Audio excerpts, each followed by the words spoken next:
네, 저는 이번 강의를 맡은 장은우이고요. 제가 오늘 진행할 강의는 C5M 파트 2의 모듈 1 전략에 대해서 오늘 저희가 같이 한번 얘기를 나눠보려고 합니다. 네, 제가 지금 2달 전에 강의를 한번 했었는데요. 또 생각보다는 빠르게 여러분들 다시 만나게 뵙게 되어서 굉장히 기쁘게 생각하고 또 기대되는 마음으로 시작하도록 하겠습니다. 네, 지난번에도 제 소개를 간략하게 드리긴 했는데, 네, 지금 앞에서 얘기하는 사람이 누구인지 사실 많은 분들이 이제 저에 대해서는 잘 아실 것 같습니다. 저는 이름은 장은호고요. 지금 현재는 대상 홀딩스 저희 식품 제조 회사의 DT 추진팀에 있습니다. 그래서 디지털 트랜스포메이션, 디지털 전환을 추진하는 팀에서요, 전략을 수립하고 있거든요. 그래서 사실은 오늘 제가 전략 강의를 하는데 사실 제가 최근에 하는 일과 거의 좀 많이 비슷하더라고요.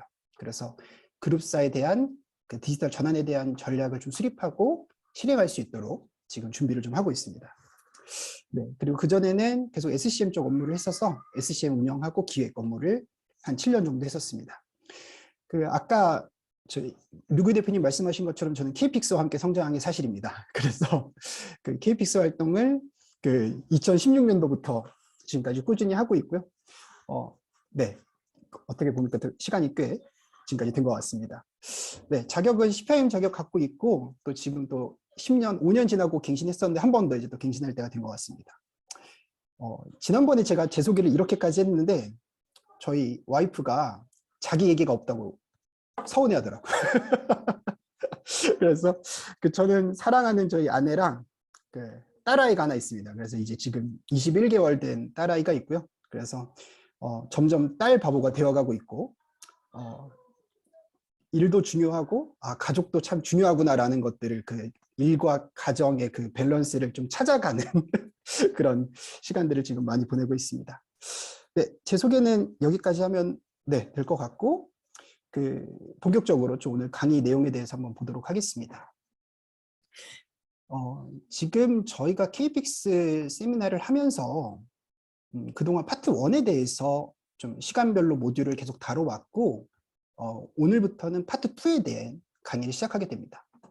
파트 1은 오른쪽에 그림에 보시면 예전에 공부하셨던 분들은 BSCM으로 기억하실 겁니다. BSCM 강의가 파트 1에 대한 거라서 지금까지 사실 SCM에 대한 전반을 간략하게 지금까지 저희가 다뤄왔다고 보시면 되고요. 오늘부터 시작되는 파트 2는 기존의 우리 SMR, MPR, DSP, ECO 같은 좀 이제 강론으로 들어가는 내용들이죠. 그래서 조금 세부적인 내용들을 다루는 파트 2가 오늘부터 시작된다고 보시면 되고, 그 중에서 오늘은 모듈 1, 전략, 기존의 C5M 체계로 봤을 때 SMR 과목에 대한 전략에 대한 내용이라고 큰 그림을 좀 이해하시고 시작하면 좋을 것 같습니다. 전략에 대해서 굉장히 많은 섹션들이 있어서 이거를 오늘 다 커버하기는 어렵습니다. 그래서 오늘 앞에 한 6개 정도의 섹션을 다룰 거고요. 그 다음에 다음 시간에 나머지 6시간을 또 다른 또 좋은 교수님께서 강의를 해주실 예정입니다. 그래서 지금부터 네, 좀 강의를 보도록 하겠습니다. 제 전략을 시작하기 전에 영상을 하나 좀 같이 보여드리려고 합니다. 이게 뭐냐면 요즘 메타버스 워낙 이슈죠. 그래서 제가 DT 하면서도 메타버스 관련된 것도 좀 많이 보는데 올 초에 조금 화제가 좀 됐었던 영상입니다. 한번 좀 3분 정도 되는 영상인데 한번 같이 보시고 나서 얘기를 좀 더 나눠보도록 하겠습니다. 한번 전략에 대한 관점을 좀 생각하시고 키워드를 갖고 영상을 보시면 좋을 것 같습니다.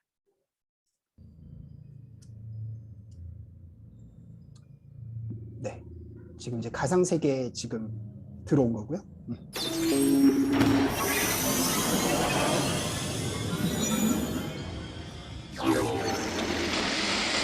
Howdy!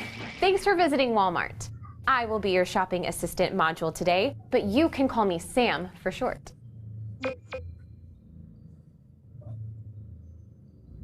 Okay, let's get started. I have your shopping list loaded up, and I'm tracking your oil change so I can let you know as soon as it's done.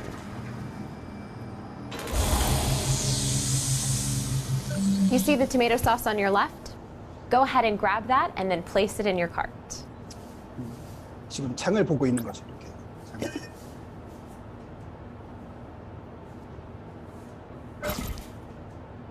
Great. Looks like you need a good wine pairing. Take a look to your right.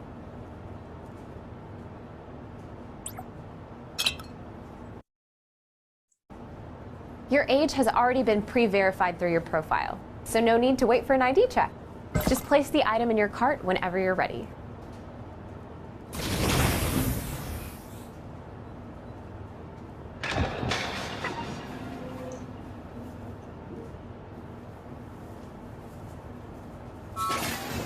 I'm getting a notification from your connected smart fridge. It looks like you already have a full gallon of milk at home. Should we put this one back?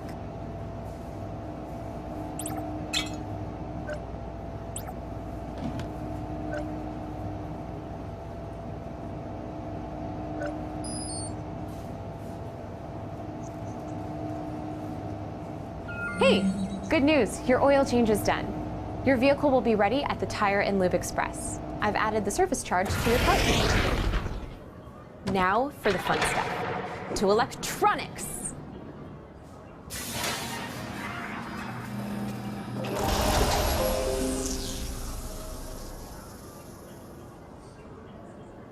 You definitely saved the best for last. This TV has great reviews on Walmart.com. Add it to your cart, and I'll have it brought to the front for you. Need any accessories? Here are some options on Jet.com.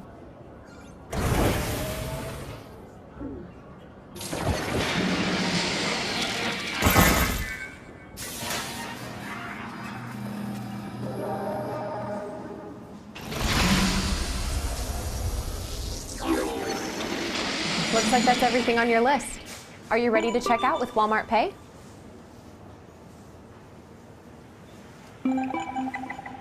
I'll have the TV brought out to your car. Thanks for shopping at Walmart and have a great day.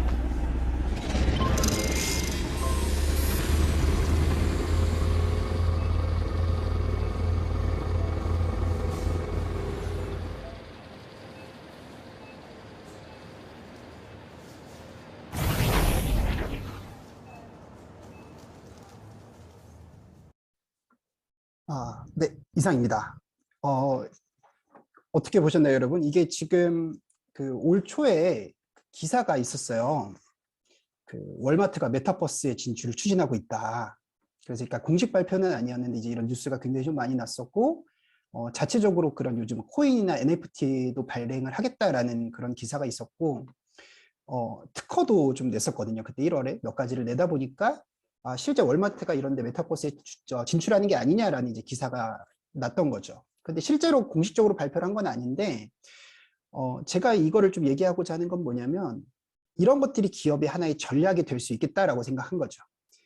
월마트는 앞으로 우리는 가상세계에서 쇼핑의 환경을 보여주겠다.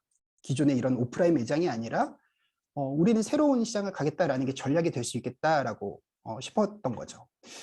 사실은 근데 이 영상이요, 최근에 만들어진 게 아니에요. 5년 전에 있었던 거예요. 그러니까 사실 월마트는 이거를 이미 과거부터 지금 준비를 하고 있었고 생각을 했었던 겁니다.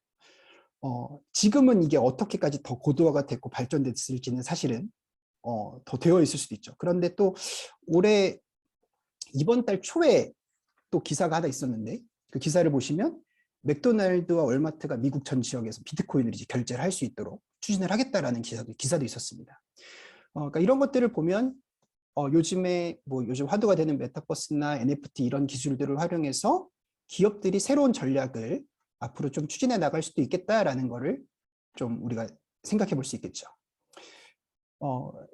우리가 이 CPIM을 공부하고 SCM을 공부하는 입장에서 왜 전략에 대해서 우리가 얘기를 하는지에 대해서 좀 이 MPC 이 구조에서 조금 이해를 해보시면요. 우리가 진행하는 이 모든 구조의 가장 시작은 전략부터 시작이 되기 때문입니다. 이 전략 계획이 있어야만 사실 우리가 말하는 SNOP라든지 마스터 스케줄링이라든지 MRP라든지 다 이런 것들이 전략에 따라서 이루어지는 거죠. 그래서 우리 회사가 어떠한 전략으로 이 제품을 만들어서 소비자에게 판매할지에 대한 전략에 따라서 이 모든 우리가 일하는 방식들이 정해지기 때문에 이러한 전략에 대한 이해를 하는 것이 우리에게도 굉장히 좀 중요하다라는 생각이 들어집니다. 오늘 좀 우리가 얘기하는 시간에서 가장 좀 메인이 되는 장표라고 볼 수 있습니다. 이 전략 플래닝과 매니지먼트 프로세스에 대한 6가지 단계의 그림인데요. 첫 번째는 전략에 대한 비전, 미션, 그리고 밸류, 이 가치에 대한 정의를 먼저 해야 되고, 두 번째는 이러한 이 비전이나 이러한 우리 방향성이 정해지면 그 다음에는 그 외부와 내부 정보를 모으게 됩니다. 시장 조사를 하는 거죠. 그래서 환경에 대한 분석을 먼저 하게 되고, 그 다음에는 세 번째 단계로 우리의 전략의 목표를 정하게 됩니다.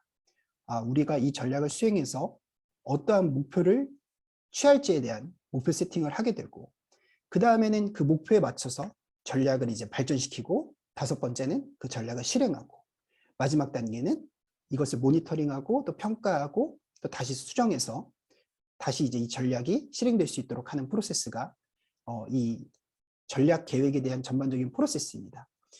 각각의 단계에 대해서 하나하나 좀 알아보려고 합니다. 전략의 개념을 먼저 정확히 알려면 사전을 통해서 먼저 봤는데, 전략이란 우리 국어사전에서 정의한 걸로는 전쟁을 전반적으로 이끌어가는 방법이나 측량, 그 전술보다는 상위의 개념이다라고 정의를 합니다.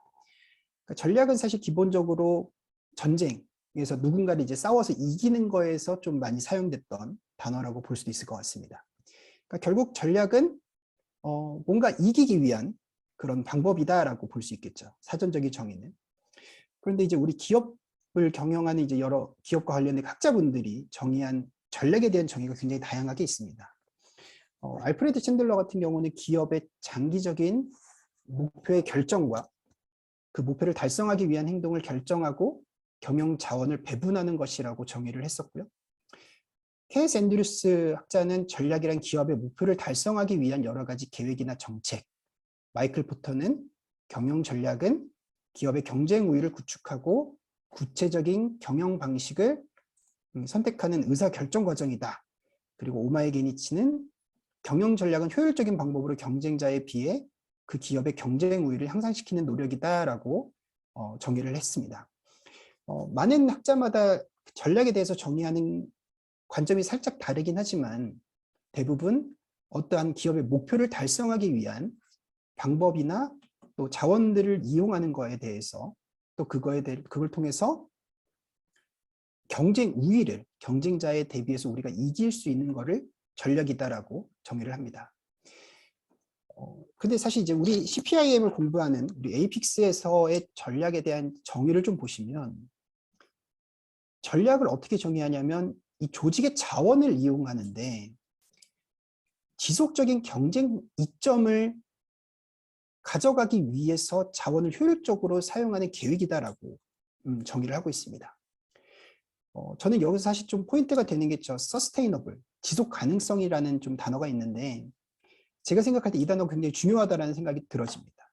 지금은 우리 기업이 어느 정도 시장에서 위치를 가져갈 수 있지만 이러한 그 우리의 강점이 지속적으로 우리가 이 시장에서 우리가 우위를 지켜나갈 수 있겠느냐, 그거에 대한 고민은 계속 어느 기업이나 있는 거거든요.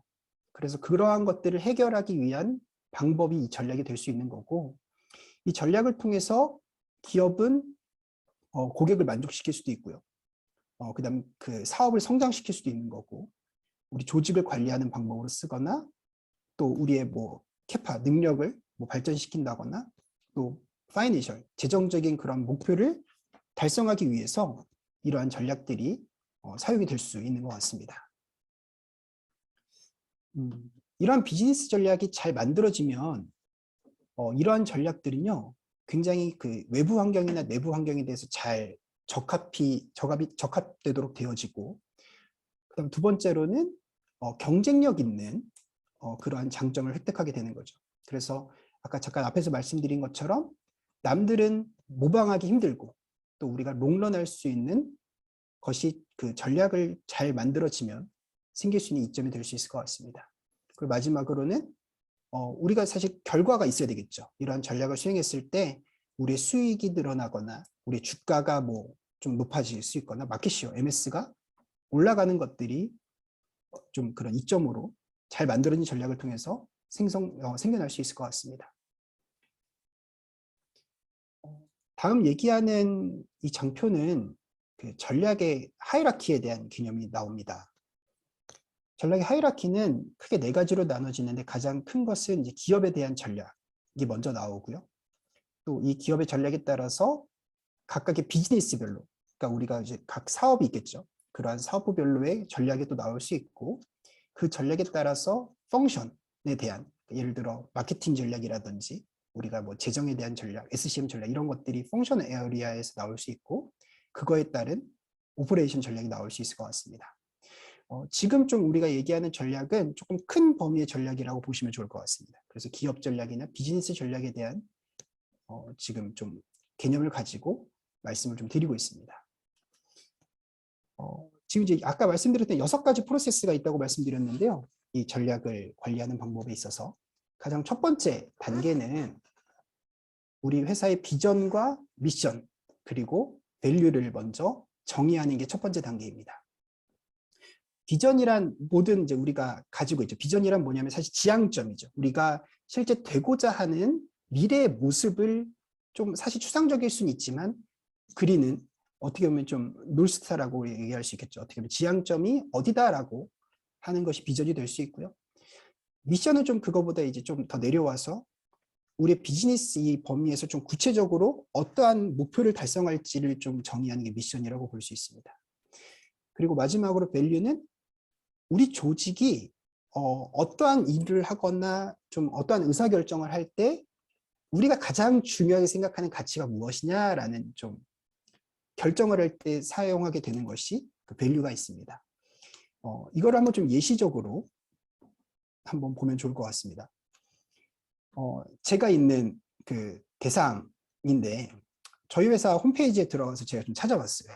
우리 예전에 들었던 것 같긴 한데 우리 회사의 비전은 뭐지? 이렇게 좀 찾아봤더니 저희 대상 식품회사는 건강한 식문화로 행복한 미래를 창조하는 기업이 저희의 비전이에요.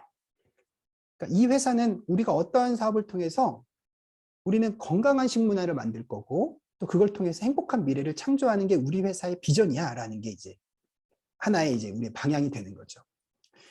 그리고 가치, 아까 말씀드렸던 우리가 생각하는 가치가 있는데 이 대상이라는 회사는 어떤 가치를 갖고 있냐면 첫 번째는 인간의 존엄과 자존을 중시한다. 제가 신입사원 때 이거 다 외우라고 막 했었던 그런 기억이 나는데 우리는 사실은 되게 인간에 대한 얘기를 많이 합니다. 사람에 대한 얘기를 많이 하는데 그러한 것들을 중시하고 두 번째는 고객에 대한 만족 그리고 고객의 가치를 창출하는 게 우리의 가치다. 그리고 마지막으로는 가족의 행복과 사회에 공헌하는 것이 굉장히 중요하다라는 걸 우리의 기업 가치로 생각을 합니다. 이 세 가지 그 가치에 좀 되게 들어있는 게 뭐냐면 바로 사람에 대한 내용이거든요. 그래서 인간, 고객, 가족 이런 식으로 이 회사는 좀 되게 사람에 대해서 중요시해요. 그래서 제가 느껴도 제가 지금 저희 회사를 한 8년 다니고 있는데 좀 사실 사람을 되게 중요시 생각하는 게 맞습니다. 그래서 뭔가 구조조정을 한다거나 뭔가 인력을 좀 뭐 조정하거나 이런 것들이 사실 좀 강하지 않나요? 제가 느낄 때는. 그래서 좀 웬만하면 같이 가자. 네. 좀 그러다 보니까 이게 장단이 있을 수는 있는데 저희 회사는 웬만하면 그래도 같이 가자. 그 분위기가 좀 그런 것들이 좀 있는 것 같습니다. 그래서 요즘은 뭐 정시퇴근 이런 것도 굉장히 잘하고 PC 오프제. 그래서 뭐 5시 반 되면 컴퓨터가 꺼지고요.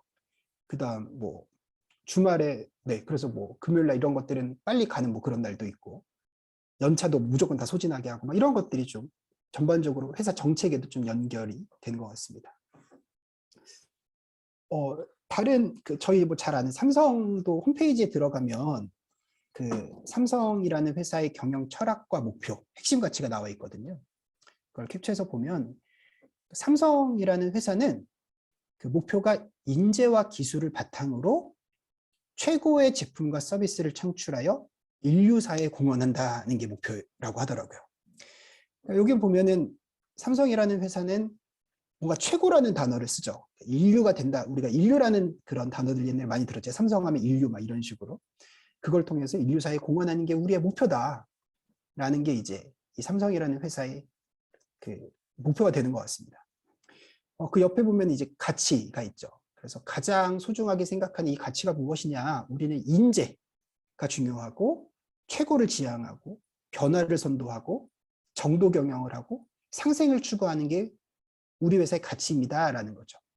그러니까 사실 이런 것들이 그 회사가 어떠한 되게 중요한 의사결정을 하거나 어떠한 방향을 설정할 때 굉장히 중요하게 사용될 수 있는 가치가 되는 것 같습니다. 그래서 이러한 것들이 어느 기업이나 갖고 있는 것 같아요. 네, 이게 뭐 회사뿐만이 아니라 뭐 우리 나라가 될 수도 있고, 그다음 각각의 어떤 조직들에 대해서도 가지고 있을 수 있죠. 우리 KPIX가 생각하는 비전과 가치가 또 있습니다. 저희는 우리가 KPIX 같은 경우는 내가 아는 것을 남에게 나눈다라는 그런 좀 큰 저희가 얘기를 많이 하거든요. 사실 이러한 것들이 또 어디나 좀 생각하는 그 내재적인 가치들이 있을 수가 있습니다. 네, 이렇게 이제 앞에 첫 번째 단계에서 큰 비전이나 그 미션, 그 밸류 가치를 정의하고 나면 두 번째 단계로는 환경에 대한 분석을 하게 됩니다. 그래서 우리 내부, 나는 어떤지, 우리 기업은 어떤지, 우리를 둘러싸고 있는 외부 환경은 어떤지를 분석하는 게 두 번째 단계입니다. 이렇게 환경 분석을 해야 되는 가장 중요한 이유가 뭐냐면 밑에 그 글씨로 나와 있는 것처럼 우리 조직의 강점이 무엇이고 약점은 무엇이고 또 우리가 이걸 할 수 있는 기회 요소는 무엇이고 또 환경적인 위협을 분석해서 이걸 어떻게 활용할지를 알아야 되기 때문에 우리가 두 번째 이 환경 분석 단계를 하게 됩니다. 좀 구체적으로 좀 보게 되면요. 첫 번째로 외부 환경을 분석하는 것으로 시작을 하게 됩니다. 그 외부 환경을 분석하는 그 방법 중에 패스텔 분석이라고 있는데 이거는 이제 거시적인 환경을 분석하는 방법입니다. 그래서 첫 번째로는 뭐 정치, 경제, 사회, 뭐 기술, 환경, 법적인 것들이 있는데 뒤에 장표를 좀 보시면 패스텔 분석은 첫 번째로는 정치적인 요인을 분석합니다. 그래서 우리가 규제, 그러니까 나라에서 하고 있는 이런 뭐 것들이 있는지, 두 번째 이코노믹은 경제적으로 지금 우리가 뭐 요즘 환율, 뭐 금리 이런 것들이 계속 막 오른다거나 유가가 지금 굉장히 높거나 이런 경제적인 요인들을 먼저 분석할 수 있고요. 세 번째로 소셜적인 부분은 사회문화적으로 요즘 우리 사회가 어떻게 변하고 있는지, 라이프 스타일은 어떤지, 뭐 인구 같은 경우도 어떻게 바뀌는지를 분석할 수 있고요. 네 번째로는 기술적인 요인들을 볼 수 있죠. 요즘에 제가 이제 디지털 혁신을 좀 하고 있다 보니까 굉장히 많은 기술들이 나오거든요. 이러한 기술을 잘 센싱하고 적용할 수 있도록 알아야 될 것 같고, 다섯 번째로는 환경적인 요인, 요즘 뭐 ESG 경영이라든지 굉장히 화두가 되는 것처럼 이러한 환경에 대한 것들을 좀 이해해야 되고요. 마지막으로는 법적인 요소에 대해서 또 잘 아는 것들을 분석을 해서 이 외부 환경 분석을 하게 됩니다. 예를 들어서 좀 보면 그 패스텔 분석을 보면 근데 사실은 그 많은 사례들을 찾다 보면 그 마지막 EL까지는 사실 많이 안 보고 그냥 패스트 분석이라고도 많이 봅니다. 그래서 앞에 있는 네 가지만 가지고 분석도 많이 하는데요. 예를 들어서 뭐 교육하는 이제 우리가 시장이다, 뭐 교육 상품을 만드는 회사다라는 관점으로 분석을 해서 보면 정책 같은 경우는 이제 정부의 교육 정책에 대한 것들을 우리가 알 수 있겠죠. 그래서 요즘에 수능은 앞으로 어떻게 뭐 바뀔지나 공교육은 어떻게 될지 이런 것들을 알아야 그거 분석할 수 있고요. 경제적인 부분은 요즘에 뭐 경제가 어떻게 성장하는지 그리고 사교육에 대한 지출은 앞으로도 얼마나 나갈지 이런 것들을 분석할 수 있겠죠. 그리고 사회적으로는 요즘 이제 계속 저출산 때문에 애들이 이제 좀 적어진다고 하는데 그러한 것들이나 반대적으로 고령화 사회가 되면서 좀 노인 인구에 대한 뭐 교육을 할 수도 있는 그런 기회가 될 수도 있겠죠. 그리고 기술에 대한 건 요즘 뭐 애들 공부하는 거 보면은 태블릿으로 많이들 한다고 광고도 많이 나오죠. 그래서 그러한 것들에 대한 기술 확대, 이러한 환경 분석을 통해서 우리가 어떤 전략을 펼칠 수 있는지를 분석할 수 있을 것 같습니다. 외부 환경을 분석하는 두 번째 방법은 그 5가지의 영향 요소를 좀 미치는 거를 좀 분석을 하는 게 있습니다. 그래서 첫 번째로는 우리가 속해 있는 산업 내에서 기존 기업과 우리의 그런 경쟁을 좀 분석하는 게 첫 번째로 볼 수 있고요. 두 번째로는 우리를 공급하는 서플라이어에서의 그 파워가 좀 얼마나 우리가 영향을 받느냐. 그러니까 우리가 단일 소싱, 그러니까 좀 독점 경쟁하는 것들도 있을 수 있는데, 그러면 사실 공급자에게 우리가 따라갈 수밖에 없을 텐데, 그런 환경을 분석하는 거고. 또 반대적으로는 우리를 구매하는 소비자가 좀 우리가 그냥 만들었을 때 우리가 좀 파워를 갖고 있느냐, 아니면 구매자에게 우리가 좀 따라가느냐, 이러한 것도 분석이, 환경 분석이 될 수 있고, 그 위에 있는 대체제는 우리랑 이제 좀 대체가 될 수 있는 그러한 위협을 좀 분석하는 것도 있고, 마지막으로는 지금은 없지만 향후에 이제 신규로 우리 기업에 들어와서 잠재적으로 위협을 펼칠 수 있는 그러한 것들에 대해서도 분석을 할 수가 있을 것 같습니다.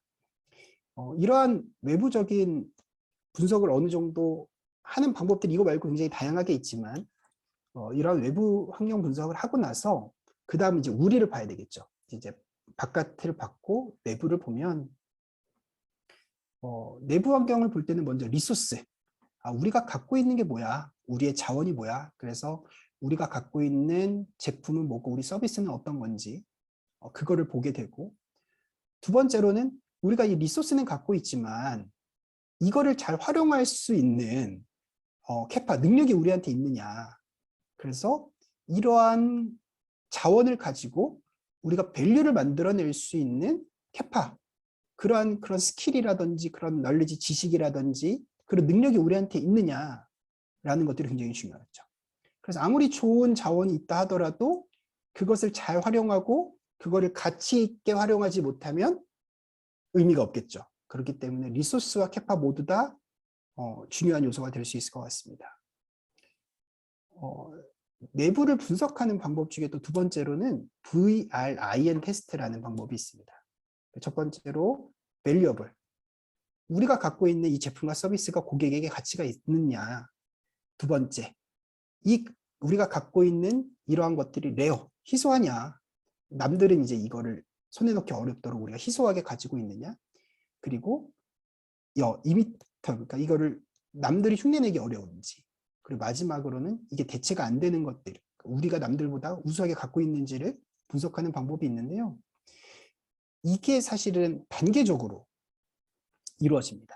그래서 첫 번째로 이 가치가 없다라고 노로 오면요, 이거는 우리는 이 시장에서 경쟁에서 우리는 이길 수가 없는 거죠. 가치가 없으니까. 첫 번째로 가치가 없으면 경쟁을 할 수가 없는 거죠. 그런데 경쟁력은 있어요. 우리 가치는 있는데, 두 번째로 갔을 때 이게 이게 희소하냐라고 했을 때 희소하지는 않는 것 같아요. 여기서 노로 내려가면 우리는 그냥 남들과 비슷한 수준인 거죠. 그냥 평등한 수준에서 비슷하게 싸우는 게 될 건데, 그런데 우리가 희소성도 가지고 있어요. 우리가 가치도 있고 희소성도 우리한테 있는데, 이게 남들이 금방 따라할 수 있을 것 같은 거죠. 그러면은 이게 모방이 금방 될 것 같으면 이거는 일시적으로만 우리가 지금 우위에 있을 수 있는 거죠. 남들이 모방하면 금방 따라잡힐 수 있기 때문에 일시적인 경쟁 우위를 갖고 있는 거고요. 그런데 남들이 이 모방하기도 어렵고 우리가 이런 좀 특징을 갖고 있는데, 여기서는 이제 요즘은 VRIM 말고 VRIO라는 분석으로 좀 많이 변형해서 쓴다고 하는데, 이걸 우리가 잘 관리할 수 있느냐. 우리가 이런 좋은 리소스와 자원을 가지고 있는데 이걸 잘 활용하지 못하면 이건 유휴 남는 거라는 거죠. 이걸 우리 조직이 잘 관리할 수 있느냐, 이것도 굉장히 중요하기 때문에 오거나이즈를 잘 할 수 있으면 마지막으로 우리는 이게 지속 가능한 경쟁 우위가 된다라는 겁니다. 제가 앞에서부터 계속 좀 말씀드리는 이 지속 가능한이라는 단어를 제가 요즘 많이 생각하는 단어라서 그렇긴 합니다. 이게 지금 사실 계속 우리가 미래에 대한 고민이 있는 거지 않습니까? 개인이라든지 기업이라든지. 그래서 이러한 경쟁 우위를 우리가 지속 가능하게 가져갈 수 있느냐라는 것이 굉장히 중요한 포인트가 될 수 있을 것 같습니다. 내부를 분석하는 방법 중에 여러분들이 잘 알고 있는 스왑 분석이 있습니다. 그래서 우리의 강점 분석, 약점, 그리고 기회 요소, 위험 요소를 분석하는 게 이제 스왑 분석이죠. 이러한 거는 지금도 워낙 많이 쓰는 것 같고요. 기업뿐만 아니라 사람에 대한 분석을 할 때도 많이 이러한 스왑 분석을 많이 활용합니다. 그래서 지금 예시로 보면 이제 스타벅스를 분석한 사례가 있었는데요. 이게 우리 뭐 스타벅스 잘 알죠. 그래서 커피를 많이 마시는데 스타벅스의 장점은 뭐냐면 여기 가장 첫 번째 나오는 거 보면 스타벅스는 그 브랜드 이미지가 뭐 굉장하죠. 스타벅스에 대한 것만 해도 뭐 이미 먹고 가는 그런 것들이 있고 스타벅스 같은 경우는 서플라이 체인, 우리 SCM 같은 경우도 굉장히 잘 구축이 되어 있어서 이러한 것들도 강점이라고 볼 수도 있습니다. 근데 약점인 요소는 뭐냐면 가격이 좀 높다는 게 약점 요소가 될 수 있다는 건데 최근에 가격 인상을 했죠. 그래서 지금 커피 한 잔에 4,500원입니다. 톨 사이즈가 4,100원이고 조금 사이즈 큰 거 그란데 사이즈는 이제 5,000원이거든요. 그럼에도 불구하고 많은 사람들이 이용을 하긴 하죠. 근데 이러한 것들이 향후에는 약점 요소가 될 수 있고 또 두 번째 보시면 이걸 남들이 금방 또 모방해서 이런 비슷한 제품이나 서비스를 이용하면 이러한 것들도 위험 요소가 될 수 있을 약점이 될 수 있고요. 하지만 기회도 있죠. 기회는 이제 이 스타벅스가 글로벌 기업이니까 다른 이제 그런 마켓 시장 이런 데 나갈 수도 있을 것 같고요. 또 요즘 보시면 여러 가지 굿즈나 이런 것들도 많이 만들면서 사업을 좀 음료만 파는 게 아니라 많은 것들을 하고 있기 때문에 그런 것도 기회가 될 수 있고 위험 요소라고 보면 요즘 사실은 저가 커피 굉장히 많이 나오거든요. 2,000원짜리, 3,000원짜리 양도 많이 주고 맛도 괜찮고 이제 이러한 것들이 나오면 이 기업의 위험 요소가 될 수 있는 수학 분석이 될 수 있을 것 같습니다. 뭐 이거 외에도 뭐 다양한 뭐 분석 사례들은 찾아보면 굉장히 많이 있는데 저는 여러분들 시간 되시면 개인에 대한 수학 분석도 해보면 좋지 않을까. 저도 한번 내 강점은 뭐냐, 내가 이 지금 하고 있는 직무에 대해서 내 장점은 뭐고 나의 약점은 뭐고 현재 외부 환경을 봤을 때에 내가 갖고 있는 기회나 위험은 뭔지도 한번 시간 되시면 한 번씩 또 분석을 해보는 것도 재미가 있지 않을까 싶습니다. 네, 여기는 이 장표는 뭐 좀 넘어가도 괜찮을 것 같습니다. 이렇게 해서 지금 섹션 A에 대한 얘기를 좀 말씀을 좀 드렸고 이러한 전략에 대한 이제 좀 개념을 좀 이해하고 분석을 하고 나서는 다음 나오는 이제 토픽은 그 섹션 B는 이 전략을 우리가 앞으로 우리의 스코프를 어디로 펼쳐나갈지에 대한 내용을 다루는 내용이 나옵니다. 섹션 B를 보시면 이 프로덕트 마켓을 어떻게 성장할 거냐에 대한 내용인데 뒤에 조금 더 좀 한국어로 편하게 좀 작성한 장표를 보시면 이게 엔소프 매트릭스라는 개념으로 나오거든요. 그래서 내가 현재 있는 제품을 가지고 기존에 있는 시장에서 내가 좀 뭔가 사업을 하겠다라고 하면 그 시장을 침투하는 개념이 되는 겁니다. 옆에 설명이 나와 있는 것처럼 뭔가 여기 들어가서 내가 그래도 좀 뭔가 좀 이길 수 있을 것 같으면 거기에 한번 좀 뚫고 들어가 보는 거죠. 그래서 기존 고객들한테 내가 한번 강점을 가지고 들어가는 전략이 시장 침투의 전략이 될 것 같고 두 번째는 이제 제품 개발인데 이 제품 개발은 기존에 있는 시장인데 새로운 제품을 갖고 와서 기존 시장에다가 이제 신제품을 좀 내는 거죠. 그래서 비슷한 거에 좀 라인을 더 확대해서 하는 전략이 되는 거죠. 이렇게 해서 우리의 시장을 좀 넓히는 전략이 두 번째 개념이고요. 세 번째는 시장을 개발하는 겁니다. 그래서 내가 갖고 있는 제품을 가지고 새로운 시장을 갈 수도 있겠죠. 이게 어떻게 보면 이제 글로벌 전략이 될 수 있는데 국내에서 내가 이 제품이 괜찮으면 해외로 나가서 파는 예를 들어 그러한 것들을 시장의 개발로 확대하는 전략 방법이 있을 수 있고요. 마지막은 위험도도 가장 높긴 하지만 사실 이게 좀 필요한 거죠. 새로운 제품이나 새로운 서비스를 가지고 새로운 시장에 가는 쉽지는 않지만 이러한 신시장을 개척하는 방법들이 있습니다. 이런 것들이 당연히 위험도는 있지만 또 그만큼 리스크가 있지만 그만큼 또 기회가 될 수도 있겠죠. 그래서 이러한 것들이 있고 방금 마지막 말씀드렸던 이 다각화 전략은 우리의 제품이나 서비스를 가지고 새로운 마켓이나 또 새로운 제품을 가지고 확대해 나가는 전략이 될 수 있습니다. 제가 아무래도 제가 있는 회사 얘기를 좀 많이 하게 되는데 이게 작년 11월에 나온 기사인데 저희 회사가 작년 11월에 이사를 했습니다. 원래는 신설동에 있었거든요. 여러분 들어보셨는지 모르겠는데 풍물시장 있고 하는 그 신설동에서 이 회사가 거의 한 50몇 년을 있었죠, 처음부터. 굉장히 좀 오래되고 뭐 사업도 굉장히 오래됐었는데 그 자리를 팔고 종로로 이사를 갔습니다. 그래서 제가 생각할 때는 이 회사가 지금 요즘 변화를 좀 하려고 해요. 저희 회사가 제가 느낄 때는. 그래서 기존에 식품만 만들어서는 어렵다.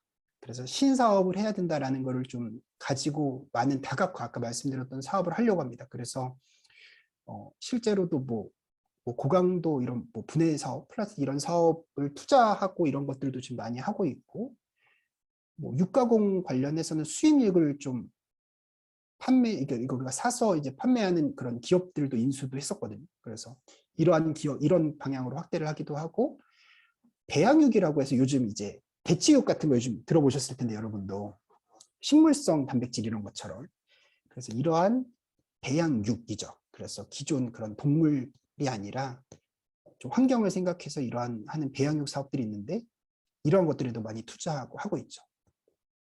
그래서 이게 뭐 저희뿐만이 아니라 많은 기업들이 지금 고민하고 있는 걸 거고, 미래에 대한 먹거리죠. 앞으로 5년 뒤, 10년 뒤에 우리가 지금처럼 똑같은 매출과 손익을 낼 수 있을까? 그런 퀘스천을 갖고 있기 때문에 계속해서 새로운 사업이나 방향으로 도전을 하고 있는 것 같습니다. 그런데 이 새로운 걸 나갈 때 좀 분석을 해야 되거든요. 평가를 해야 되는데 첫 번째로 가장 중요한 거는 이 산업이 매력이 있는지를 먼저 판단을 해야 돼요. 그 산업이 지금은 좋아 보이는데 앞으로도 계속 성장할까? 첫 번째로 이 산업에 대한 매력이 있는지를 분석을 해야 들어갈지 말지가 판단이 될 수 있는 거고요. 두 번째는 이 산업이 매력은 있는 것 같은데, 두 번째 이제 비용을 봐야 되겠죠. 내가 이제 어느 정도 처음에 투자를 하겠지만 진입을 하기 위해서 비용을 이제 막 투하를 하겠죠. 그런데 그게 나중에 회수가 될 수 있겠냐, 수익이 될 수 있는지를 따져보는 이제 비용 분석을 해야 될 거고, 마지막으로는 배럴 오브 테스트라 그래서 이게 기존에 우리가 갖고 있는 사업과 시너지를 낼 수 있느냐, 내가 그래도 좀 새로운 사업이긴 하지만 기존 사업과도 좀 시너지를 낼 수 있는지를 평가를 해서 이러한 새로운 사업 분야로 뛰어드는 것들이 필요한 것 같습니다. 그래서 여러 가지 이러한 분석들을 통해서 새로운 사업으로 가게 되고요. 글로벌 우리 세계화는 이미 많이들 하고 있고 지금도 많이 하고 있죠. 국내 시장은 아무래도 한계가 있죠. 국내는 사실은 이미 포화 상태라고 볼 수 있어요. 어느 산업이든지. 그렇기 때문에 세계로 나가야 되는 게 사실이고. 그래서 최근에 기사 보시면 네이버도 이제 새로운 이제 대표 체제가 되면서 선언한 게 앞으로 5년 내에 글로벌 이용자를 10억, 매출이 15조 이렇게 하겠다. 목표죠, 이런 것들도. 어떻게 이제 이런 걸 할지를 전략을 짜겠지만, 우리는 앞으로 더 글로벌로 나갈 거예요, 네이버 같은 경우는. 그리고 네이버, 카카오 같이 하게, 카카오도 최근에 또 발표한 게, 우리는 이제 앞으로 미래는 이제 비욘드 코리아. 예, 한국에서는 이제 더 나가야 돼, 카카오도. 그래서 향후 3년 내에 현재는 지금 10% 정도에서 해외 매출을 하고 있는데 30%까지 끌어올리겠다. 이러한 이제 글로벌 사업 확대 전략을 갖고 있는 것 같습니다. 이게 여기서 잠깐 제가 말씀드렸던 네이버, 카카오뿐만 아니라 저희 회사 같은 경우도 최근에 이제 미국 LA에다가 김치 공장을 지었습니다. 그러니까 이제 김치를 미국에서 더 많이 팔기 위해서 국내에서 김치 팔아가지고 얼마큼 이제 확대도 하겠지만 사람들이 먹는 양은 정해져 있잖아요. 그 안에서 그럼 서로 뺏기는 것밖에 아니니까 사실 그럼 새로운 시장으로 우리가 나가는 전략은 중요하겠죠. 그래서 이러한 세계화하는 전략들이 있다라고 이해할 수 있을 것 같습니다. 이러한 확대를 하기 위해서는 여러 가지 방법이 있는데 사실 통합하는 것들이 조금 요즘 많이 하는 기법이죠. 그래서 수평 통합이라 그래서 우리 회사가 비슷한 시장인데 이제 다른 회사를 합쳐서 시장의 규모를 이제 확 키워버리는 그런 수평적인 통합도 있고요.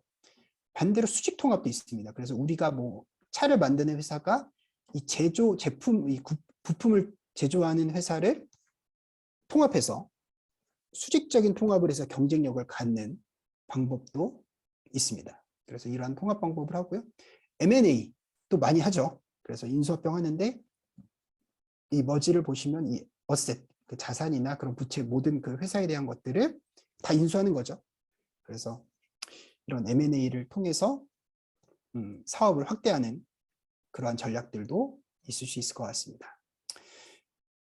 네, 여기까지 섹션 B에 대한 내용들을 말씀드렸고, 다음으로는 이 전략을 아까 말씀드렸던 우리가 이제 목표를 좀 수립을 해야 되는데, 이 전략에 대해서 우리가 어떠한 목표를 이제 어떠한 걸 우리가 획득할 거야라는 거를 하는데,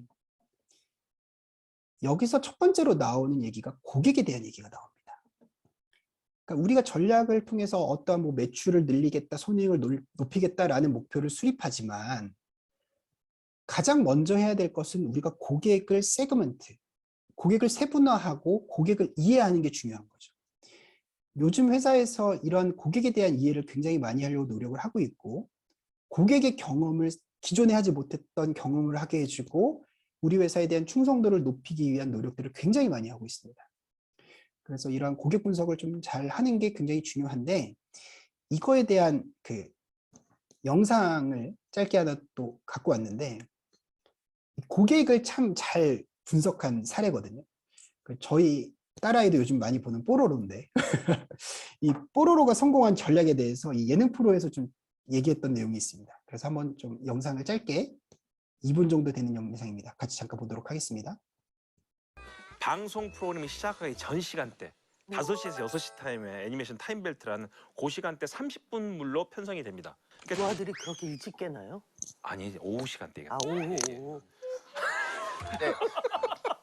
그게 바뀌는 거지. 모르는 아이들 세. 그러니까. 일찍 깨기는 해요? 한 7시 뭐 네. 깨기는 하는데. 30분 블럭에 딱 들어가게 애니메이션을 만들어야 되기 때문에 평균적으로 러닝이 23분 정도 됩니다. 그런데 5살짜리 미만의 아이들은 30분 동안 집중이 안 되는 거잖아요. 10분 정도 딱 적당한데 10분짜리 블럭을 일반 지상파가 아무도 허가하지 않았던 거예요. 근데 EBS는 10분짜리를 허가한 겁니다. 그래서 EBS는 아침 8시 타이밍에다가 이걸 넣습니다. 오. 이게 8시에서 9시 시간이 어떤 때냐? 엄마 아빠는 출근하고 할머니가 애 놀이방 버스 기다리는 시간이 딱 그 시간이에요. 애가 1시간 동안 버스 기다리면서 뽀로로를 봅니다. 그러니까 그 가장 애니메이션을 좋아하는 또래 목표 고객들 타겟이 제대로 볼 수 있는 시간대를 프라임타임으로 잡은 EBS의 전략이 제대로 먹혔다. 와. 그리고 또 하나의 이제 성공 전략이 교육용이라고 많은 교훈을 이렇게 막 맞아. 넣지 않았다는 거예요. 그러니까 노는 게 제일 좋아하잖아요. 노는 게 제일 좋아. 집에서 노는 것도 좋아. 병원놀이. 아주 작은 미션을 주고 그걸 반복해서 성취해내고 끝나더라고요.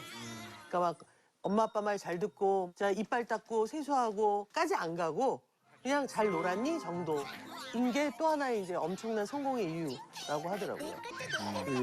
좀 다른 점이 있는 것 같아요. 다른 어린이 애니메이션과 달리 뽀로로에서는 캐릭터들의 시선이 카메라를 보는 시선이 많아요. 맞아요. 그러니까 그걸 보고 있는 아이들을 내가 좋아하는 아이 컨택 하는 캐릭터가 아이 컨택이 되는 거죠. 그러니까 이게 마치 내 친구랑 앞에서 같이 놀고 있는 그런 기분? 그런 연출이 굉장히 독특하게 또 잘 아이들한테 사랑받게 된 거 아닌가? 그런 생각이 들어요. 네. 그리고 사실 이 애니메이션을 뽀로로를 만들면서 시청률의 변동폭이나 그래프나 스토리텔링을 분석해 봤더니 새 친구가 만났거나 여자친구를 만들었거나 이러면 아이들이 시청률이 확 올라간다. 왜? 그걸 내가 아나 5살이 아닌데 내가 아이들이. 그래서 그 아이들이 그런 스토리를 갖고 시즌 2를 만들 때는 그 스토리를 얘기를 해주는 거지. 새로운 친구를 많이 만들어. 그러니까 이게 제작할 단계부터 굉장히 과학적인 수치와 자료를 가지고 완벽하게 타겟팅을 한 거구나. 그게 바로 뽀롱뽀롱 뽀로로의 장점이 아닌가. 네, 여러분 잘 보셨나요? 뽀로로가 굉장히 성공했죠. 그 애니메이션으로 굉장히 성공을 했는데 그 비법이 그 타겟이 되는 그 영유아들을 굉장히 잘 분석했고 그 타겟을 그들이 무엇을 원하는지를 정말 잘 조사를 했기 때문에 성공할 수 있었고 마지막에 얘기 나왔던 것 중에 보면 데이터 분석을 했다는 얘기가 나오죠. 어떠한 토픽을 가지고 있을 때 이 아이들이 좋아하느냐 이런 분석을 하는 거죠.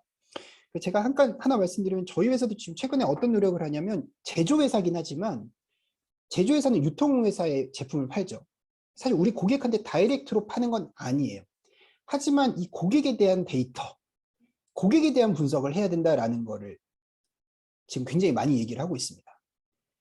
우리가 제조를 하지만 실제 고객이 우리가 신제품을 냈을 때 반응이 어떠냐, 리뷰가 어떻게 쓰고 있느냐, 후기가 어떠냐, 이런 것들을, 그러니까 사실 지금도 저희가 보지만 이런 것들을 데이터를 조금 더 많이 모으고 유통사 데이터도 사고 우리가 실제 크롤링도 하고 이런 분석들을 해야 된다라는 게 사실 요즘 CDP, 커스터머 데이터 플랫폼 이런 것들을 만들어야 된다라는 것들이 지금 많이들 기업에서 하고 있거든요.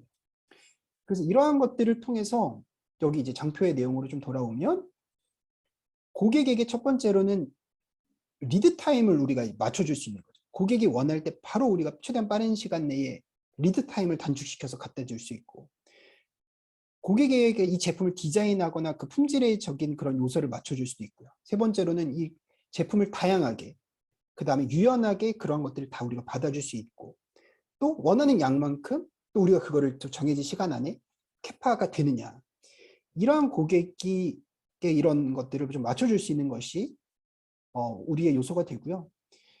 이 전략적인 목표를 수립하는 데 있어서 사실 기본적으로 좀 많이들 하는 일반적인 목표는 이런 것들이죠. 품질, 그리고 속도, 스피드, 그리고 신뢰성 있는, 우리가 디펜더블하냐, 그리고 플렉서블하게 할 수 있느냐, 그리고 비용적으로 우리가 경쟁력이 있느냐. 그래서 이러한 것들에 대한 5가지가 좀 일반적으로 우리가 세팅하는 목표가 되는 거고요.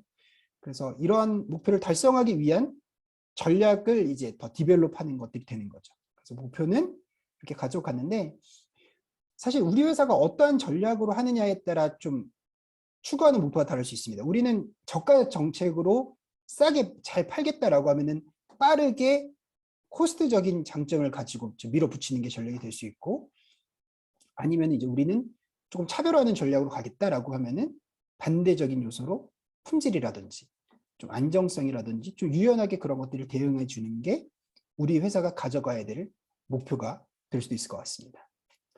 네. 이러한 목표를 수립하게 되면요, 이 조직의 이 전략을 이제 발전시키게 됩니다. 이 조직에 이제 이걸 발전시키는 데 있어서 좀 알아야 될 개념이 있는데, 오더의 퀄리파이어와 오더 위너라는 개념이 있습니다. 그러니까 여러분들 이거 예전에 CPIM 공부하셨으면은 많이들 보셨을 개념이라고 생각이 되어집니다. 오더 퀄리파이어는 이 제품이 최소한 가지고 있어야 되는 기본 조건이죠. 그래서 내가 뭔가 이 제품을 좀 경쟁력 있게 내려면 기본적으로 이 정도는 갖고 있어야 돼라는 게 이제 오더 퀄리파이어가 되는 거고요. 기본적으로 이 조건은 갖고 있었는데 뭔가 내 제품이 선택되기 위해서는 이제 오더 위너적인 관점을 이제 뭔가 요소가 있어야 되는 거죠. 그 포인트가 오더 위너가 되는 겁니다. 그런데 이제 이 밑에 있는 그림을 보시면 이 시간이 지나갈수록 어떻게 변화하는지 보시면, 첫 번째는 뭐 이 신제품이 처음에 나왔을 때는 이 제품의 특징이 이제 기본 요건은 이제 이 제품의 어느 정도 특징이나 이게 기본적으로 나오는 게 있겠죠. 그런데 처음에는 이게 뭐 기능이나 그런 가격이 좀 오더 위너가 될 수 있는데, 시간이 지나면 남들도 이 가격적인 요소나 이런 좀 기능적인 그런 것들을 따라하게 되죠, 금방. 그럼 이런 것들은 기존에는 오더 위너였지만 오더 퀄리파이어가 되는 거죠. 기본 조건이 돼버리는 거죠. 그러면 또 내가 그 시장에서 다시 또 살아남기 위해서는 이제 좀 퀄리티적으로 좀 뭔가 혁신을 또 해야 돼. 또 다른 뭔가 차별적인 요소가 있어야 되겠죠. 이걸 또 개발해서 내가 오더 위너가 됐는데, 그럼 또 그거 가지고 그 시간이 지나면은 또 그건 또 오더 퀄리파이어가 되게 되는 거고. 그러면 우리는 그 다음에는 시장에 나가기 위한 시간을 줄이거나 뭐 플렉시빌리티를 가져가거나 서비스를 굉장히 좋게 한다거나 이러한 것들을 통해서 또 이제 오더 위너가 될 수 있고, 결국은 또 맨 마지막엔 또 이런 것들은 또 오더 퀄리파이어가 되는 거죠. 사실 우리가 요즘 스마트폰 여러분들도 계속 쓰지만 계속 기능이 향상되지 않습니까? 지금 뭐 갤럭시도 계속 시리즈가 S22 나오고 하는데 계속 그러한 요건들이 남들은 보면 기존에 특기했던 것들이 다 요소가 됐던 것들이 다 따라하게 되죠. 그래서 어떻게 보면 상향 평준화가 되면서, 그러니까 결국 기업은 계속 우리의 오더 위너를 찾고 오더 위너를 획득하기 위해서 이런 전략들을 수립하고 실행하게 되는 것 같습니다. 그래서 우리가 처음에 이 제품을 도입했을 때, 성장했을 때, 그 성숙기일 때마다 오더 위너가 달라질 수 있는 거죠. 그래서 처음에 이 신제품 초기에는 고객의 액추얼한 스펙을 맞춰주는 게 오더 위너가 될 수 있는 거고, 그다음에 시간이 지나면 성장기에는 우리가 그거를 이제 신뢰성 있게 대응해주고, 또 그 성숙기 때는 가격적인 요소로, 그리고 뭐 쇠퇴기에서는 또 그때도 기본적으로는 뭐 안정성을 기본적으로 깔고 가고, 코스트적인 걸로 이제 마지막에는 우리가 오더 위너를 가져가야 된다. 이런 것들이 각각의 제품의 시기마다 오더 위너가 달라질 수 있고, 이걸 획득하기 위해서 우리 회사가 계속 노력을 해야 되는 거겠죠.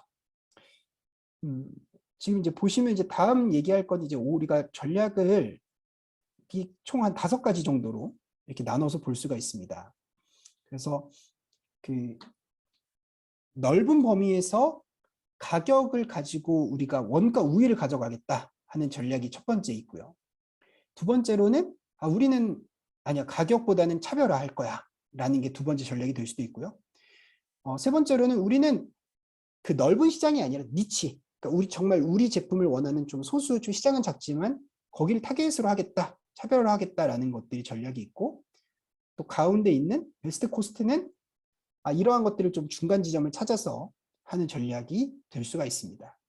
이게 마이클 포터가 이제 좀 얘기했던 이런 경쟁에서 하기 위한 전략인데, 각각에 대해서 하나씩 좀 이제 살펴보도록 하겠습니다.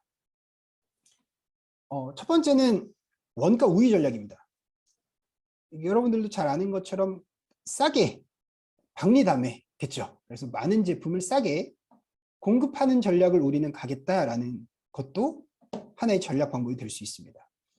예로 좀 보면 이해가 조금 더 잘 되실 것 같은데, 아까도 잠깐 커피 얘기했지만 메가커피 여러분 혹시 드셔보셨어요? 메가커피 굉장히 싸요. 근데 양도 많고 크거든요. 이러한 것들은 싸게 가는 거죠. 원가 커피를 우리는 그렇게 하겠다. 노브랜드, 이마트 같은 경우는 노브랜드 내서 조금 품질은 사실은 제가 생각할 때 조금 낮을 수는 있어요. 그렇긴 하지만 확실히 싸죠. 그 원가 우위로 가져가겠다. 다이소 같은 경우도 이런 케이스지 않겠습니까? 1,000원짜리 1,000원 전략, 1,000원, 2,000원 그 가격에 살 수 있도록 하는 것들. 이케아 같은 경우는 가구 시장에서 굉장히 좀 원가를 저렴하게 해서 비용적으로 가져갔었던 전략들이 좀 대표적으로 이런 사례들이 있을 수 있을 것 같습니다. 차별화하는 전략이 있는데요. 이것은 여기는 이제 우리는 비용보다는 고객에게 남들은 없는 그런 차별적인 특징을 좀 우리는 소구하는 거죠. 그래서 남들과는 다른 좀 뭔가 갖고 있어서 고객의 서비스를 좀 해주는 것이 이제 차별화 전략이 될 수 있습니다. 사실 이런 것들이 혁신 기업들이죠. 우리가 전기차 같은 경우는 뭐 테슬라 같은 기업들이나 애플 같은 경우도 그렇고, 아까 앞에서 얘기했던 스타벅스 같은 경우도 가격이 싸진 않아요.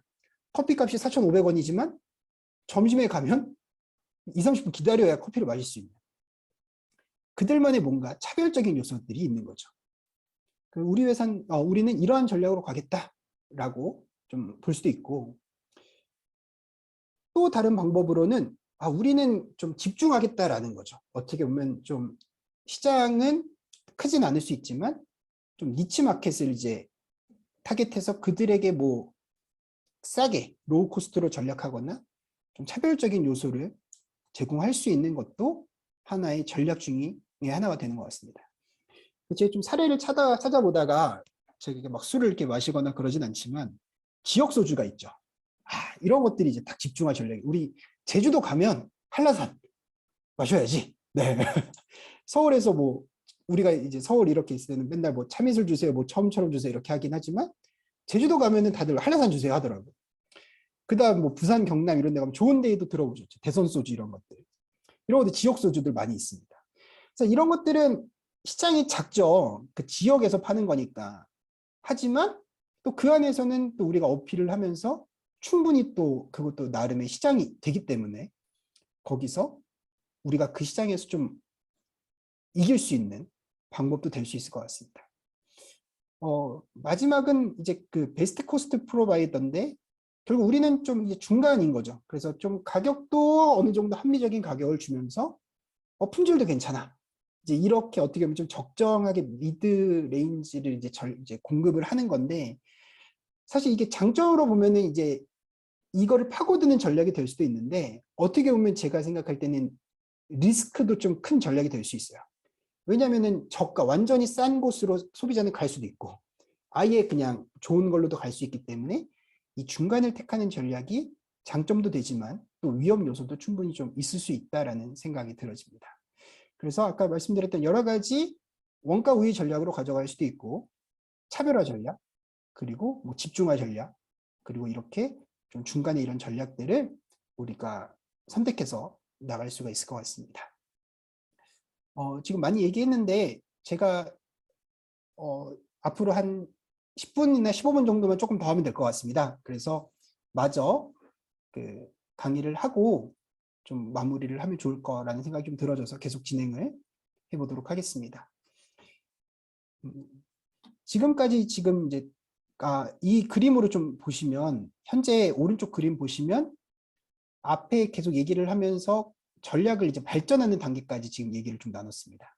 처음에 비전 수립부터 외부 정보 모으고 내부 분석하고 목표를 설정하고 전략을 방금 뭐 차별화 전략으로 한다든지 이러한 전략 방법을 정했으면 이걸 이제 실행하는 단계가 되는데 이 전략을 실행하는 거 가면 이제 또 어려워지기 시작하죠. 이게 뭔가 전략을 수립한 것과 실행하는 건 또 다른 레벨이 되죠. 그래서 이러한 전략을 실행하려면 여기 나오는 것처럼 컬처, 문화적인 요소도 있고요. 시스템도 영향을 받고요. 폴리시 정책이나 그런 구조, 이 모든 것들을 이제 다 영향을 받게 됩니다. 제가 지금 이제 DT, 디지털 전환을 하는 입장에서 저희는 이제 전략도 짜고 지금 실행도 하거든요. 그래서 아까 뭐 고객 데이터도 모으는 그런 과제도 있고 여러 가지 이제 것들을 하는데 가장 또 중요하게 생각하는 게 변화 관리가 한 축입니다. 사람들한테 우리가 디지털로 바뀌어야 됩니다라는 그 문화를 기존에 일하던 방식을 바꿔야 됩니다라고 하는 이런 문화를 바꾸는 것도 너무 중요하거든요. 근데 어렵죠. 문화라는 게 쉽게 안 바뀌거든요. 시스템도 다시 이 전략에 맞춰서 다시 세팅을 해야 될 거고요. 우리 회사가 기존에 갖고 있었던 정책이나 이런 구조들도 새로운 전략에 맞춰서 다 바꾸면서 실행을 해야 되기 때문에 사실 이러한 전략을 실제로 잘 실행시키는 게 쉽진 않습니다. 그런데 이러한 것들을 잘 준비해서 전략을 실행하게 되고요. 마지막 단계는 이 실행된 전략을 모니터링 해야 되겠죠. 내가 이 전략을 이제 실행했는데 잘 되고 있는지 평가해야 되겠죠. 그래서 이러한 것들이 우리가 처음에 생각했던 방향대로 잘 가고 있는지를 평가하고 모니터링하는 것이 마지막 단계가 됩니다. 잠깐 말씀드렸던 것처럼 이 뭔가 전략을 하는 데 있어서 바꾸는 게 어려워요. 그래서 지금 여기 말하는 듀얼 오퍼레이팅 시스템을 가져가기도 하는데 요즘 애자일 조직이라는 얘기 좀 많이 들어보셨을 것 같아요. 왼쪽에 있는 그림이 이제 우리가 기본적으로 갖고 있는 하이라키 구조죠. 가장 위에 있는 대표이사님이 있고 그 밑에 임원들이 있고 임원 밑에 이제 각 뭐 사업부 뭐 이런 조직들이 내려가고 뭐 팀장이 있고 이제 그 부서원들이 있고 기본적인 사실 조직 구조죠. 이러한 조직 구조에서는 뭔가 하기가 새로운 걸 하는 게 사실 굉장히 어려워요. 그리고 의사결정 뭐 설득해야 될 때도 많고 의사결정 받을 것도 굉장히 많죠. 그렇기 때문에 오른쪽에 있는 이 네트워크 조직들을 좀 가져갈 필요가 있거든요. 그래서 이 각각의 조직에서 이 프로젝트에 필요한 사람들을 뽑아오는 거죠. 마케팅에서 한 명 데려오고 영업에서 한 명 데려오고 생산에서도 데려오고 품질에서 데려와서 뭔가 이 프로젝트를 수행하는 거죠. 그래서 좀 자발적으로 참여할 수 있도록 이 프로젝트가 있어요. 그래서 사람들을 모아서 뭔가 일을 하고 다시 어느 정도 시간이 끝나면 다시 돌려보내주고 그거를 그때그때마다 사실은 좀 뽑아오고 이러한 것들을 유기적으로 좀 잘 할 수 같이 간다는 거죠. 그래서 한쪽으로만 가는 게 아니라 이 듀얼하게 양쪽을 좀 다 가져가는 것들을 통해서 뭔가 우리가 전략을 좀 뭔가 실행하는데 도움이 될 수 있다라는 방법입니다. 그래서 사실 프로젝트 조직들이 이제 대부분 이제 프로젝트를 뭔가 하면 이런 식으로 좀 구성을 해서 하는 경우들이라고 볼 수 있겠죠. 그리고 이제 변화관리 8단계라는 그 이론적인 개념도 있거든요. 그래서 뭔가 변화관리를 잘 하려면 첫 번째로는 위기감을 주는 겁니다. 여러분 우리 이렇게 하다가는 우리 회사의 미래가 없어요. 여러분 바뀌셔야 합니다. 이런 식으로 이제 위기감을 이제 좀 주는 거죠. 뭔가 변화를 해야 될 것 같아. 그러면은 두 번째로는 이제 변화를 주도하는 팀을 이제 만들기도 합니다. 그래서 저희처럼 DT 추진팀 이제 이런 것들을 만들 수도 있겠죠. 뭔가 추진하는 이런 주도팀을 만들고 이 팀을 통해서 비전이나 이제 계획들을 세 번째 단계로 만들 수 있고요. 네 번째로는 이걸 통해서 이제 사실 처음에 이제 뭐 좀 자발적으로 좀 변화를 좀 참여하자라고 이제 요청을 좀 하고 그런 것들을 잘할 수 있도록 권한을 위임하거나 그 여섯 번째로는 이 굉장히 중요한데 단기적인 성공 사례를 개발하는 게 굉장히 중요합니다. 이게 퀵윈이라는 좀 퀵인 과제처럼 빠르게 이기고 빠르게 좀 성과 낼 수 있는 과제들을 해야 돼요. 그래서 사람들한테 보여줘야 되거든요. 여러분 이렇게 하는 거를 좀 빨리빨리 보여줘야 돼요. 그러면은 속도감이 붙습니다. 그러면은 그런 가속 단계를 통해서 계속 추진하고 그 문화가 바뀔 수 있도록 되는 거죠. 그러니까 각각이 하나하나가 다 쉬운 건 아닙니다. 그렇긴 하지만 이러한 단계를 통해서 변화 관리를 해나갈 수 있다라고 이해할 수가 있을 것 같습니다. 네, 이렇게 해서 지금 오늘 사실 제가 좀 말하고자 했었던 이 6가지 프로세스에 대해서 말씀을 좀 드렸습니다. 그래서 다시 한번 썸머리를 하면 우리가 이 전략에 대한 로드맵 그림을 보면 전략에 대해서는 먼저 지향점을 수립한다. 우리는 이 전략을 통해서 어떠한 목표를, 어떠한 비전을 달성할지, 어떠한 가치를 할지를 정의하는 게 첫 번째. 두 번째로는 내부와 외부 환경 분석. 세 번째로는 이 전략의 목표를 수립하고, 그 다음에 이 전략을, 그 목표를 달성하기 위해서 이 전략을 어떻게 할지 디벨롭하고, 마지막으로 그것을 실행한 다음에 이거를 계속해서 모니터링하는 방법으로 프로세스가 이루어진다라는 거를 좀 한 장으로 기억하시면 좋겠다라는 생각이 들어집니다. 네, 그 마지막 섹션인데요. 결국 이렇게 전략을 다 수립하면 이걸 이제 좀 내려와야 되거든요. 그래서 아까 처음에 우리가 봤던 장표인데 이 기업 전략이나 비즈니스 전략을 수립했으면 지금까지 얘기했던 건 이 비즈니스 스트래티지까지에 대한 좀 그림이었거든요. 그럼 이게 내려와야 됩니다, 이제. 그래서 각 펑션으로 내려와서 또 그게 오퍼레이션 전략까지 이어져야 되거든요. 그래서 그거에 대한 얘기를 좀 잠깐 하고 오늘 강의를 마무리를 좀 해보도록 하겠습니다.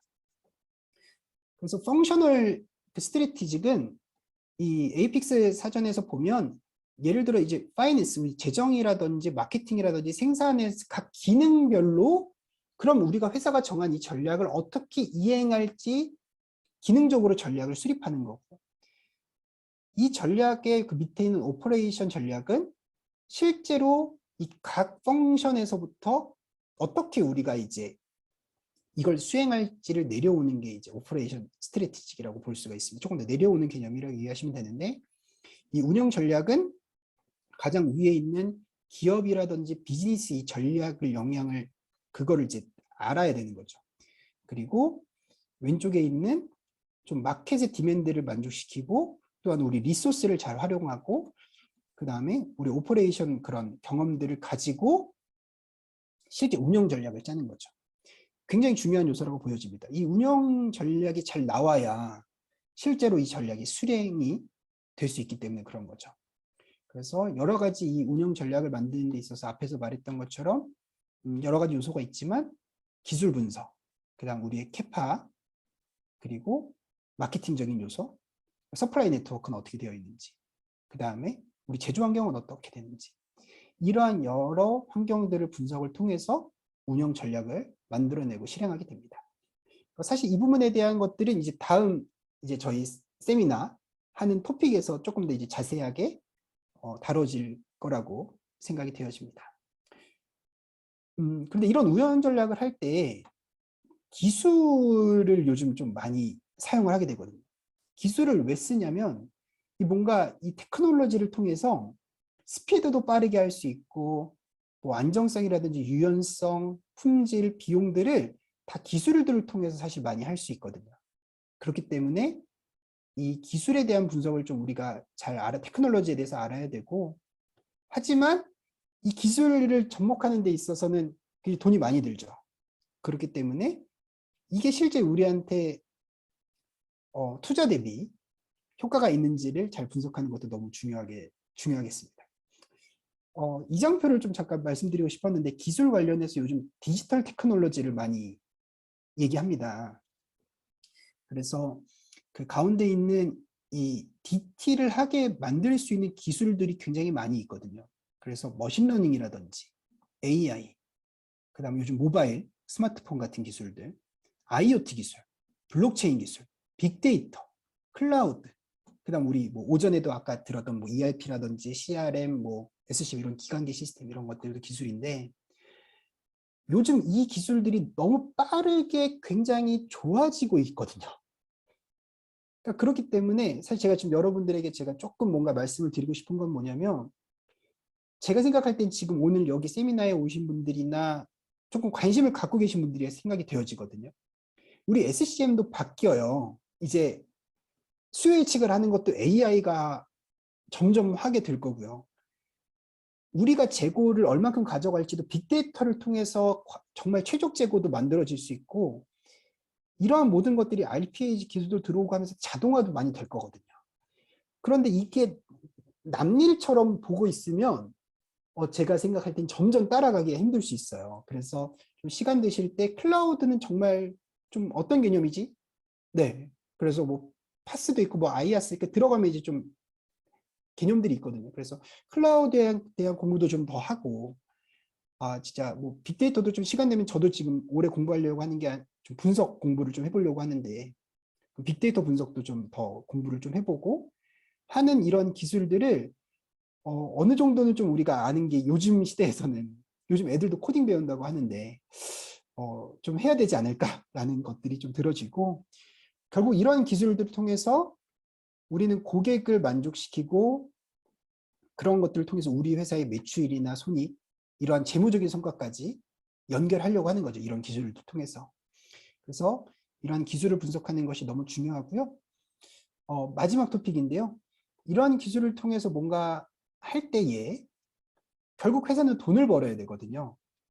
그래서 이게 돈이 언제 될 거냐라는 걸 분석하는 방법들이 여러 가지가 있습니다. 그래서 CVP 분석은 코스트 볼륨 프로핏인데 내가 제품을 팔수록 이제 이익은 이제 올라갈 텐데 기존에 우리 회사가 들어가는 게 고정비 픽스드 코스트가 있지 않습니까? 기존에 뭐 투자해놨던 것도 있고 그 다음에 제품 만들면서 변동비 같은 것들이 있을 텐데 이 토탈 코스트를 이겨낼 수 있는 그러니까 수익으로 프로핏으로 이제 넘어갈 수 있는 단계가 어디냐. 그래서 우리가 몇 개 정도를 팔아야 수익을 볼 수 있겠느냐라는 분석들을 이제 계속 해야 되겠죠. 당연히 너무나 중요한 건데 이런 걸 CVP 분석을 통해서 할 수도 있고요. 두 번째는 이제 공헌이익으로 분석하는 컨트리뷰션 마진으로 분석하는 방법이 있습니다. 공헌이익이라고 하면 조금 생소할 수 있어요. 우리 뭐 영업이익 뭐 이런 것들은 잘 들어봤지만 공헌이익이라는 걸 들어보신 분도 있고 안 들어보신 분도 있을 텐데 공헌이익은 이제 우리가 뭔가 제품을 팔았을 때 그 제품에 만드는 변동비를 뺀 걸 공헌이익이라고 하거든요. 그러니까 어디에 공헌하는 거냐? 그러니까 이제 이 공헌은 우리가 이제 뭔가 이익을 내기 위해서는 이제 고정비를 상쇄해야 되는데 그 고정비를 이제 상쇄하면서 이익을 내는데 얼마나 공헌하느냐 라는 의미에서 이제 공헌이익이라는 단어를 좀 씁니다. 그래서 이 제품이 변동비 빼고 공헌이익이니까 이제 이익률이 높을수록 좋은 거거든요. 그래서 공헌이익이 얼마나 되느냐. 그래서 이런 것들을 좀 분석을 하기도 합니다. 그리고 브레이크 이븐 애널리시스는 이제 잘 알죠. 손익분기점. 이제 어느 정도 팔고 하면 아까 처음에 말했던 그런 분석이랑 비슷하긴 하지만 실제 어느 정도 수준이 되어야 우리가 이제 돈을 벌 거냐. 그래서 그 수준들을 좀 파악하는 것들도 뭔가 전략을 실행하는 데 그리고 운영하는 데 있어서 중요한 개념이 될 것 같습니다.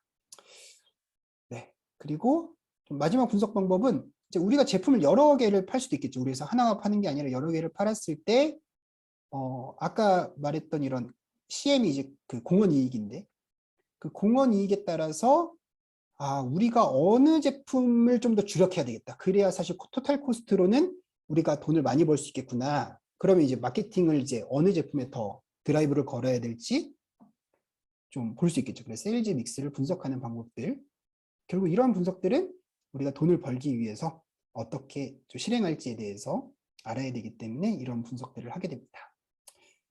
네, 여기까지 제가 오늘 좀 준비한 강의 내용을 쭉 좀 말씀을 드렸습니다. 사실 내용이 굉장히 좀 많나요? 그래서 하나하나 자세하게 말씀을 좀 못 드렸는데 여러분 좀 시간 되실 때 조금 더 보시면 좋겠고요. 그래서 이러한 전략들을 잘 공부하고 이해하시면 좋지 않을까라는 생각이 들어집니다. 네, 오늘은 여기까지 제가 준비한 강의를 마치도록 하고요.